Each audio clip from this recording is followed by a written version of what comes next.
서울 강동구에서 갑자기 땅이 꺼지는 사고가 발생했습니다. 차량은 튕겨져 다시 도로 위로 올라왔지만 뒤따르던 오토바이는 미처 피하지 못하고 그대로 추락합니다. 상수도 배관이 파열되면서 2,000톤 넘는 물도 쏟아졌습니다. 싱크홀 안이 그야말로 거대한 뻘이 돼버린 겁니다. 30대 오토바이 운전자가 심정지 상태로 발견됐습니다. 현장을 찾은 유족들은 청천벽력 같은 소식에 우리 아기 내가 깨워야 하는데 라고 하며 주저앉아 오열하기도 했습니다. 또 경찰은 인근에서 진행되고 있는 지하철 9호선 연장 공사와 이번 싱크홀이 관련이 있는지도 들여다보고 있습니다. 그래서 사실 이제 많은 분들이 이 부분에 대해서 이제 얘기들을 많이 하더라고요. 어떠세요? 근데 저는 이런 문제는 심각해요. 길 가다가 멀쩡하게 땅이 쑥 꺼져 버리면 그 속수무책이잖아요. 그게 무슨 죄가 있습니까? 진짜 공포죠, 그건 진짜. 그러니까 서울시가 아마 옛날에 이런 사건이 좀 나서 옛날에도 설전할 때 싱크홀 다뤘던 기억이 나거든요. 맞아요. 예. 확인이 됐다는 거 아니에요. 이게 문제가 있다는 걸 했는데 제대로 조치를 안 한 거니까 더더욱 인정인 거죠. 그 이후에 서울시가 무슨 지도도 만들고 위험 지도인가요? 뭐 이런 것도 만들고도 막 한다 그랬는데 그걸 이제 일반인들이나 좀 전문가들이 못 보게 하는 거예요. 비공개로 해서 이제 논란이 됐는데. 예, 그거는 이제 그 예민할 수는 있죠. 사실은 그게 공개되면 그 지역에 사는 주민들은 맞아요. 당장 부동산이나 여러 가지 맞아요. 영향을 줄 수는 있는데 그럼에도 불구하고 이게 생명과 안전에 관한 문제이기 때문에 비공개로 묵혀야 될 일인가 저는 고민스럽거든요. 뭔가 해법을 찾아야 된다고 봅니다. 네. 저도 뭐 위험 지도를 함부로 공개하는 것은 정말 굉장히 문제가 될 수가 있으니까 그건 좀 신중해야 되는데 사실 이번에 그 사고 난 지역이 그 저희 아이가 다니던 학교 바로 앞입니다. 그러니까 바로 뒤에 학교가 있거든요. 그래서 이런 상황이 생기는 건 정말 끔찍한 일이거든요. 네. 그게 한 신문이 특종한 거 보니까 지하철 공사 관계자가 그 지하철 서울시에다 민원을 넣었어요. 이거 붕괴 오류가 있다. 작년하고 금년에 두 차례나 민원을 넣었는데 그런데 4년 전 전문가들이 집안이 내려앉을 위험이 있다며 이 지하철 공사에 대해 우려의 뜻을 밝혔던 걸로 파악됐습니다. 이 공사 현장 바로 옆에는 올해 초 개통된 서울-세종고속도로 지하터널이 지나갑니다. 싱크홀이 생긴 곳은 9호선 공사 구간과 고속도로 지하터널이 만나는 지점입니다. 싱크홀이 발생한 곳 지하에서 고속도로 터널과 지하철까지 각종 공사가 지난 수년간 이어진 겁니다. 한국터널환경학회는 서울시에 공문 한 통을 보냈습니다. 9호선 4단계 노선이 서울-세종고속도로 강동 구간 지하터널과 가까워 주의가 필요하다는 내용입니다. 4단계 노선은 어제 싱크홀이 발생한 바로 그 지점입니다. 서울시는 확인해보니 문제없다더라 이렇게 지나가 버렸잖아요. 대개 이럴 경우에는 민원 제기를 무게 있게 안 들었냐는 비판을 피하기는 어렵고 게다가 현장에 가본 사람들 얘기는 그라우팅 공사라고 하던데 땅이 좀 이렇게 물렁물렁한 땅은 되게 왜 이렇게 뚫어가지고 뭐 이렇게 세멘트 같은 거 넣어가지고 단단하게 만들잖아요. 그게 제대로 안 됐다. 그라우팅 했다는 흔적이 별로 안 남아있다는 거예요.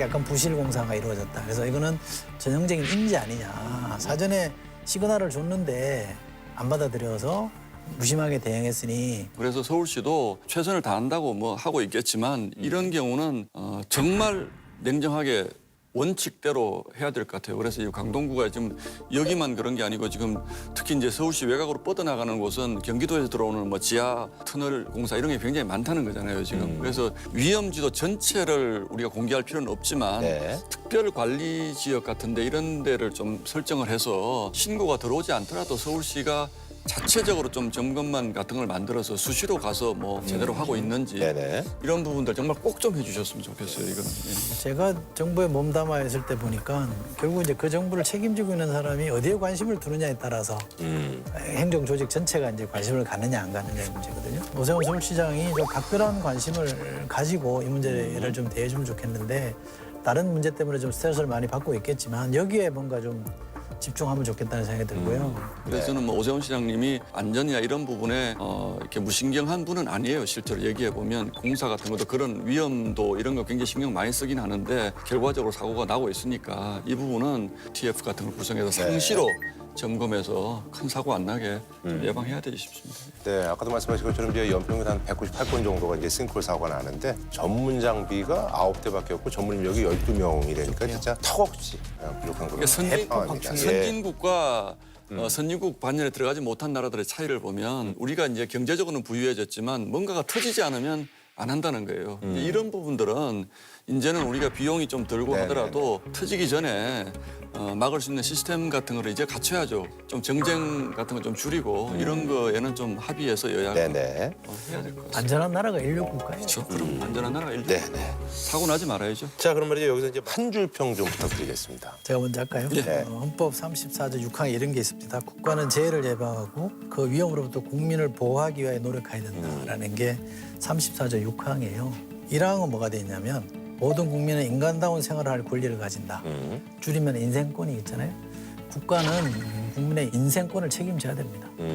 예, 저는 뭐 고차원적인 말씀을 해주셨으니까 이번 산불 보면서 그 이 산불뿐만 아니고 우리 사회가 이제는 처음부터 다시 좀 되짚어보자는 뜻에서 꺼진 불도 다시 보자. 네네네.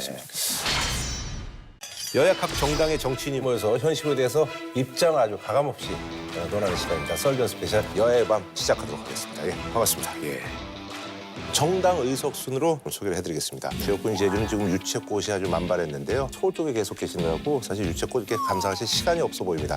자, 제주 번쩍, 서울 번쩍 하고 계시는 더불어민주당 제주시 의뢰 김한규 의원님 모셨습니다. 예, 반갑습니다. 네, 반갑습니다.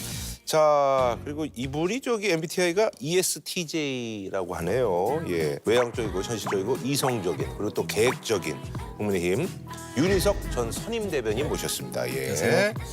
홍준표 대구시장님이 또 ESTJ 정치인. 아, 그래요? 네. 그렇게 나와 엄격한 있더라고요. 관리자라고 하는데 정치인들의 성격은 알 수가 없어. 그렇죠. 그래요. 알 수 없죠. 네. 자, 이분 뜨거운 신념으로 오늘도 갖가지 난제들을 녹여나가는 인간 쇄빙선 조국 혁신당 비례대표 신장식 의원님 모셨습니다. 예, 반갑습니다. 안녕하세요, 신장식입니다. 자, 이분 요즘 뭐 활약이 대단하시잖아요, 우리. 아, 저? 네네네네. 19대 때 손학규 의원님을 꺾으시고 국회의원 당선되시고 윤 대통령 캠프에서도 같은 또 검사이신 또 인연으로 캠프에서도 활약을 하셨는데 뭔 이유가 될지 모르겠습니다만 탈당하고 지금은 50 넘어서 민주투사가 됐다. 뭐 오민씨가 뭐예요? 50 넘어 민주투사된 시장주의자. 제정신이 아닌 인간이 지금 대통령직에 앉아 있기 때문에 저걸 빨리 끌어내려야 좀 속된 표현을 하면 이건 바로 빵에 갈 일이라는 걸 아는 거예요. 빵 속에 윤석열입니다. 석두라고도 하지요. 열받죠? 김용남 개혁신당 전 의원님 모셨습니다. 네, 반갑습니다. 안녕하세요. 김용남입니다. 근데 국회 입성을 한 번밖에 못 하시고 예. 어려운 길을 많이 좀 겪으셨습니다. 예. 뭐 초반 뭐가 뭐 끝발. 그리고 그때 보궐이셨잖아요. 그러니까 또 임기를 그래도 많이 못 채우셨네. 몇 년 하신 거예요, 그러니까? 구직도 2년. 뭐 네. 초선이 아니고 0.5선이다 이런 얘기 좀 살짝 맛만 봤네. 아니 제가 보궐이라 좀 그러네. 동질감이 그래도 부러워요. 보궐도 된 게 어디야. 그러잖아요. 그래도 원래 그전부터 좀 다들 아시는 사이세요? 어떠세요? 뭐 인연들이 좀 있으신가? 알죠. 예, 뭐 많이 봤고 방송도 많이 했고 지금도 김한규 의원님하고는 하고 있고 편안하신 거 보면은 사실 뭐 사적으로도 굉장히 친하시지만 지난 대선 캠프 때 함께 하셔서 이제 윤석열 대통령 만들기에 힘을 보태신 두 분들 아니겠습니까? 그때 이제 어떤 직책으로 이제 활동하셨던 거예요, 캠프에서? 그러니까 주로 수행 대변인을 했고 저는 캠프 안에 주로 있으면서 대변인을 했고 근데 그 정치라는 게 언제든지 뭐 이제 생각이 다르면 과감하게 결단해서 이제 뭐 다른 길을 가기도 하고 그러는데 국민의힘 탈당하면서 뭐 이런 말씀하셨어요. 윤석열 대통령에게 국민도 속고 나도 속았다 해서 지난 12일 눈물을 훔치며 국민의힘을 탈당하고 개혁신당 합류를 선언한 김용남 전 의원. 저는 당시 윤 후보가 입버릇처럼 이야기하던 공정과 상식이 지켜질 것을 믿었습니다. 국민도 속고 저도 속았습니다.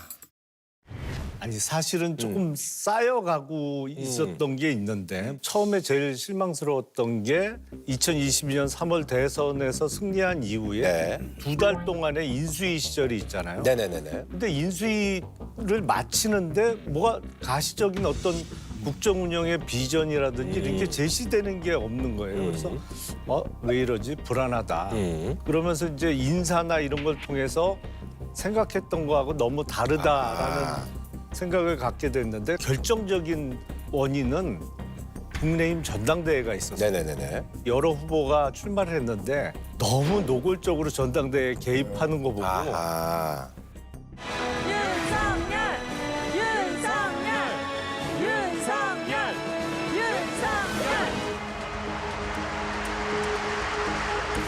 아, 이거는 기본적으로 민주주의에 대한 근본적인 개념이 없구나. 아, 그러면서 제일 많이 그때 실망을 했었죠. 아, 근데 사실 윤석열 대통령은 그 전부터 인연이 검사라는 어떤 같이 예전에 이제 근무했을 때는 선배 검사 윤석열을 뭐 어떻게 좀 보셨는지. 윤석열 대통령하고 저하고는 사법연수원 기수로는 1년 차예요. 그러니까 연수원 때부터 봤죠. 그럼 뭐. 예. 네. 그 이후에 검사로 같은 청에 근무한 적도 있는데 그때 검사 윤석열은 한 번 보면 잊어먹기 어려운. 왜냐하면 일단 외형부터 눈에 많이 띄고 거침이 없어요. 말하는 거나 같이 점심을 먹거나 이렇게 자리를 하다 보면 거의 대화의 점유율이 한 95% 정도. 그때부터 5%요. 그래서 한 번 이렇게 만나면 다른 사람 어느 누구도 잊어버리기가 상당히 힘든 그런 캐릭터. 예, 그리고 뭐 그때는 뭐랄까 거침없이 수사도 하고 실적도 그래서 많이 내고 그랬었죠. 근데 그때 권성동 지금 원내대표도 같이 근무하셨잖아요. 그때 광주지검에서 그때는 권성동 부장이었고 윤석열 검사하고 저는 평검사였고. 아, 그래요. 그러니까 권성동 의원은 그렇게 해갖고 친윤으로 아주 이렇게 가깝게 지내시고 좋은 자리도 가시는데 그때 혹시 뭐 잘못 보이신 건 아닌가요?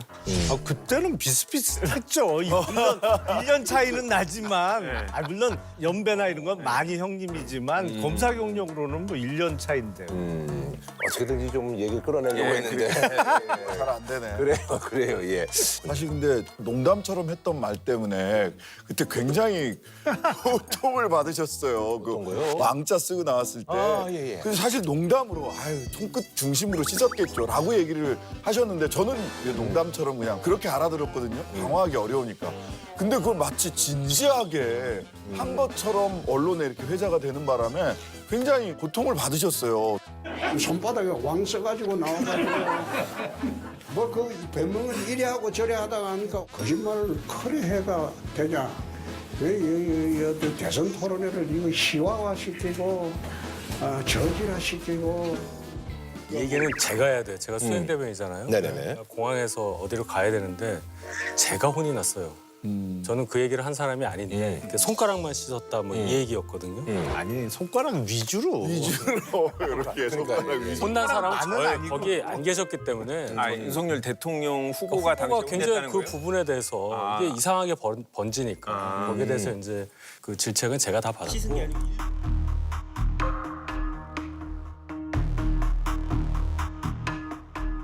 캠프의 효율적인 대응을 위해서 일부 역할이 조정이 됐습니다.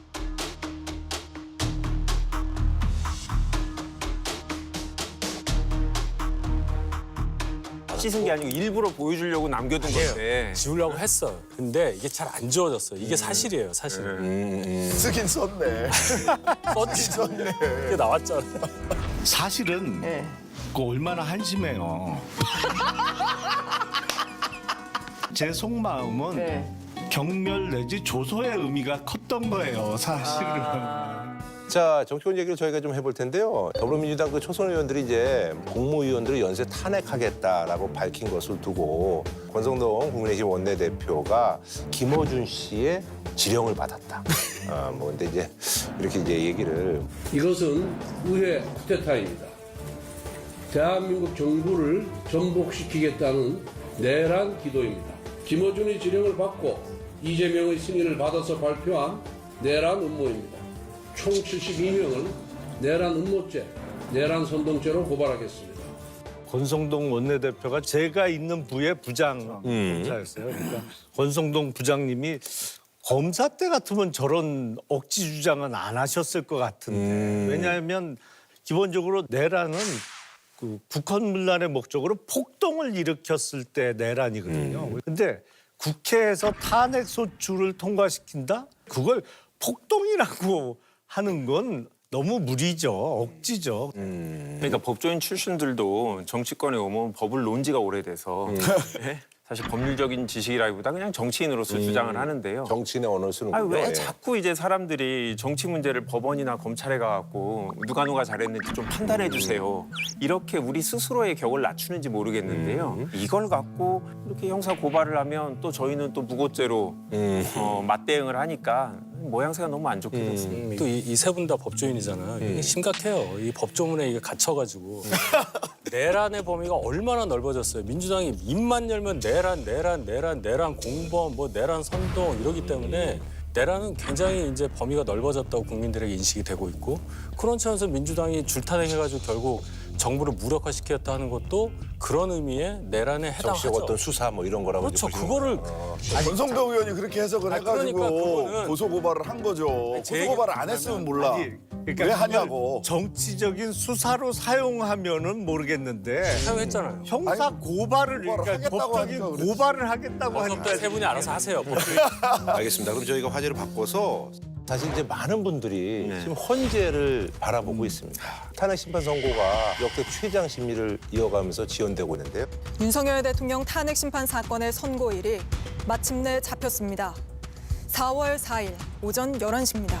지난해 12월 14일 국회에서 윤 대통령의 탄핵 소추안이 통과된 지 111일 만입니다. 여러 가지 이유들이 뭐 지금 추측되고 있다. 그래서 뭐 한 명과 한 명이 뭐 세게 붙었다부터 해가지고 뭐 엄청난 얘기들이 나오고 있는데 문재인 전 대통령이 임명한 문영배 헌법재판소장 대행과 이미선 재판관이 다음 달 18일에 퇴임을 합니다. 한덕수 대통령 권한대행은 아직 마은혁 헌법재판관 후보자를 임명하지 않고 있습니다. 헌법재판소가 어떤 결정을 내릴지가 가장 큰 관심인데 하지만 평의와 평결 내용은 철저히 보안이 유지되기 때문에 어떤 결과가 나올지는 선고를 지켜봐야 알 수가 있습니다. 마지막으로 한번 믿어보려고 우리 김 의원. 또 틀렸다고 정확하게 따라가고. 예, 어떠세요? 저는 소위 뭐 찌라시건 아니면 받은 문자건 다 근거가 없다고 생각합니다. 왜냐하면 헌법재판관 본인한테 들었다는 사람을 한 명도 못 봤어요. 국회의원들도. 지금 헌법재판관들이 아무리 개인적인 교분이 있다 할지라도 상황을 전혀 공개하지 않은 것 같고 헌법재판소에 근무하는 사람들을 통해서 이런저런 정보가 나오는 것 같은데 그분들도 다 모르는 것 같아요. 탄핵 심판 언제 끝날 것 같습니까? 그 시기에 대해서는 제가 지금 말씀드릴 수 있는 그 위치에 있지는 않습니다. 지금 수차례 평의가 열리고 있고 평의를 열다가 결론을 내기 위해서 하는 판결에 대한 시점도 아직 지금 정확히 그러면은 밝히기는 어려운 상황인가요? 평의 아시겠지만은 의원님께서도 잘 아시다시피 평의 내용에 대해서는 저희도 알 수가 없습니다. 재판부에서 어떻게 결정을 했냐고요, 선고 기일을. 구체적인 과정은 제가 알고 있지 못합니다. 전혀 모르십니까? 예. 시중에 나와 있는 내용들은 다 저는 믿을 수 없다라고 생각하고 누군가는 대통령 사건인데 인용할 때 인용하더라도 대통령이 주장하는 내용들은 상세하게 우리가 논의를 하고 검토해야 되는 거 아니냐 이런 주장을 하시는 분들이 있지 않을까 싶어요. 그러면 만약 한두 분이 그런 주장을 할 때 다수의 분들은 그래 중요한 건 인용이니까 대통령 측에서도 문제 제기 안 하게 최대한 성의를 다해서 논의를 했다라는 걸 보여주기 위한 정도 아닐까. 근데 이제 4월 됐잖아요. 우리가 3월 7일부터 매주 맞아요. 3월에 4번 있는 금요일마다 7일이다, 맞아요. 14일이다, 20일이다, 28일이다 다 지나갔어요. 네, 맞습니다. 아무리 봐도 헌재 내부에서 뭔가 사고에 가까운 일이 벌어지고 있다고 볼 수밖에 없다고 봅니다. 사고라는 게 이제 어쨌든 의견 일치가 안 되고 뭐 이제 의견 일치도 안 되고 소위 데드락이라고 하는 8명 체제에서 나타날 수밖에 없는 가장 최악의 경우 5대 3.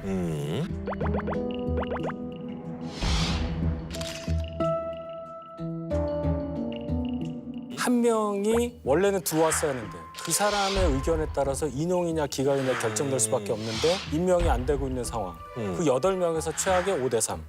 이거 아니냐라는 의견이 많은 거죠. 이것도 모르는 얘기입니다, 사실은. 근데 사실은 지금 마은혁 후보자에 대해서 임명을 안 하고 있는 상태가 이 상태가 지금은 위법이거든요. 그래서 한덕수 대행이 이전에 이렇게 기각돼서 돌아올 때 시간이 너무 짧았다 이런 얘기들이 있었단 말이에요. 생각할 시간이 있어야 된다. 근데 최상목 대행 때 권한쟁의 심판으로 이거 위헌 위법하다라는 얘기를 8대 0으로 했잖아요. 그러면 생각할 시간이 필요 없는 사건이에요. 그냥 결정대로 하면 되는 거거든요. 근데 그게 벌써 지난주 월요일 날 돌아왔으니까 이 방송 나갈 때가 되면 열흘이 넘는 시간이 있는 거예요. 그 중간에 마은혁 재판관 임명하지 않는다? 이거는 탄핵하면 헌재 가서도 받아들여질 겁니다. 너무 명백해서. 그래서 저는 임명하지 않는다. 그러면은 탄핵 소추 해야 된다고 봅니다. 근데 왜 임명 안 하는 거예요? 여당이 도대체? 혹시 아시나 해갖고. 저희는 안 만나주시더라고요. 아니 야당에서 자초한 일이니까 제가 그것부터 짚고 넘어가야죠. 작년 10월 17일에 재판관 3명 임기 만료됐을 때 미리 준비했었어야죠. 계엄될 줄 알았나? 이 얘기하시면 안 됩니다. 헌법기관을 구성하는 데 있어서 정파적인 요소를 넣어서 한 명 한 명에다 한 명을 여야 합의로 가는 거를 굳이 우리 의석수 많으니까 우리가 2명 다 가져가겠다 하면서 임명 안 되다가 6명 체제로 갔다가 이렇게 된 거 아니에요. 그때 명 합의했잖아요. 그러니까 제 얘기는 뭐냐면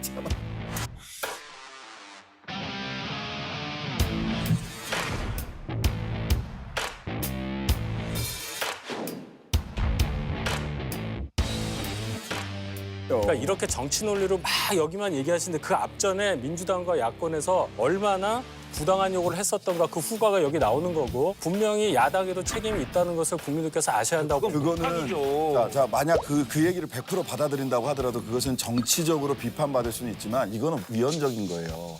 위헌과 정치적 비판을 섞어서 얘기하시면 안 되고요. 예, 비판하세요. 하지만 지금 한덕수, 최상목 두 분이 한 거는 위헌적인 상황을 그대로 뭉개고 있는 거예요. 근데 4월 18일까지 탄핵돼도 변명의 여지가 없어요, 지금. 아니 근데 그 과정에서 뭐 여당도 마찬가지인데 야당도 마찬가지고 제발 장외에서 이상한 행위 안 했으면 좋겠어요. 그런 압력이 국민들이 더 불안해하실 수밖에 없는 요소라고 생각을 하고 김한규 의원도 이제 시위 그만하시고 신장식 의원도 그만하시기를 제발. 저는 그거 부탁드려요. 어떻게 좀 정리하고 오세요. 그 현재 앞에 가봐요. 현재 지도부는 앞에 안 하잖아. 아, 우리 초선, 재선 이 해봤자 나경원, 김기현 두 분이 하면 10선이에요. 뭐 그런 분들이 하고 있는데. 그러니까 내가 그 얘기 하려고 그랬는데 지도부 못지않은 중진 정치인들이 그 앞에 가서 이러고 있잖아요. 근데 오래된 법원이지만 지연된 정의는 정의가 아닙니다.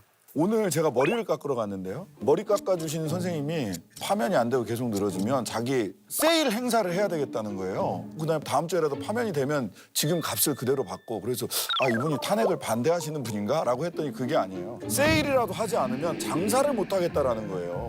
너무 지금 길어지면서 국민들의 애간장 녹아나고 국민들이 진짜 잠을 제대로 못 자고 어린이집 다니는 애들 있는 데서는 기각된다라고 생각을 하면 아이들 데리고 이런 나라에서 못 살겠다 이렇게 얘기를 해요. 너무 불확실하고 불안하다는 거예요. 한편 이미 재판관들은 판결을 통해 결과를 정한 걸로 파악됐습니다. 윤 대통령의 탄핵 심판은 생중계됩니다. 추천 신청을 하려는 사람들이 오늘 몰리면서 헌법재판소 홈페이지가 마비되기도 했습니다. 국민의힘 당내에선 탄핵이 기각 또는 각하되는 게 당연하다는 반응이 많습니다. 더불어민주당은 선고 결과는 파면이어야 한다고 강조했습니다.